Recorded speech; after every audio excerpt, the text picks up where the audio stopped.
Passover is approaching. It's going to be Pesach, and they're going to have a Seder as much as they can. Apparently, they were able to obtain matzah, all important for the Seder. But the question was, what do they do for the 4 cups, for the Dalet Kosos? Because it was impossible to get wine. That wasn't even within the realm of, and they did everything they could. They scratched and clawed and, out of desperation, tried their best to do whatever was possible. That was not within the realm of possibility.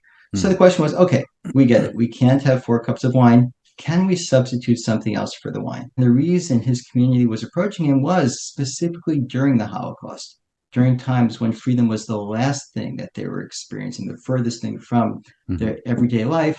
They had that commitment. They wanted to celebrate, to relive the freedom from Egypt, the exodus from Mitzrayim. And that's what the 4 cups really stand for. So what can we do? Rabbi Ashri, we can't get wine. So Rabbi Ashri thought about it very carefully. And he describes in the responsum just how important he felt this was, how vital it was to try to find some kind of substitute within halachic parameters. And, his responsa are remarkable for how faithful he is, how careful he is to remain, even under those circumstances, on firm halachic grounds, within an understanding that when there are extreme circumstances, halachic decisions do take that into account as well. So he said, well, what can we use? And it's beer obviously would be off the table per se because it's Passover, it's Pesach. So, but they couldn't get that either. Well, I'm going to make a quick note for our listeners. So I would say that and this is something that's going to actually play into our conversation. So I like describing wine as the chosen beverage of the chosen people. So wine is always considered the beverage par excellence. If there's a special occasion, there's a holiday, it's wine. It's always the go-to, whether it's Kiddush, Havdalah, life cycle ceremonies, 4 cups, it's always wine. But what happens if you don't have wine?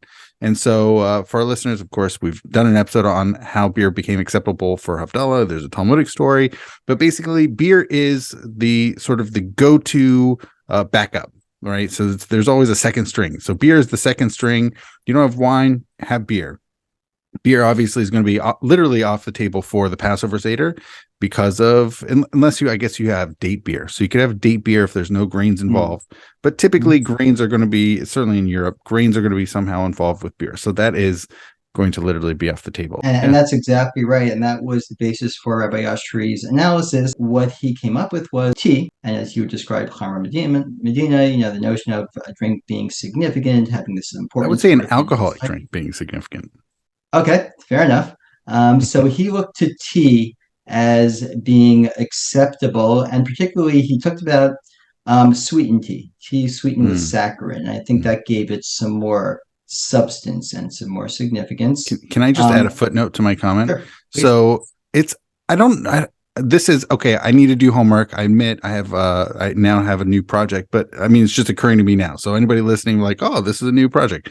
Is, as far as I know, like tea and basically non-alcoholic beverages, whether coffee, tea, I'm trying to think of other things. I think in the Mishnah Berurah, they mentioned borscht or something like that. So but as far as I know, this is really like turn of the 20th century. So late 19th, early 20th century. I know it's mentioned both Mishnah Berurah, I think also Aruch HaShulchan. So they're now like they're lenient to allow non-alcoholic beverages being used in the place of this Chamar Medina and sort of the backup for these. I don't know how far back that stretches. I don't know if it goes earlier in the 19th century. I don't know how that developed, but I'm just saying that Rabbi Ashri has precedent. Certainly absolutely. He does cite the sources, and he does mention borscht, by the way, as you had alluded to.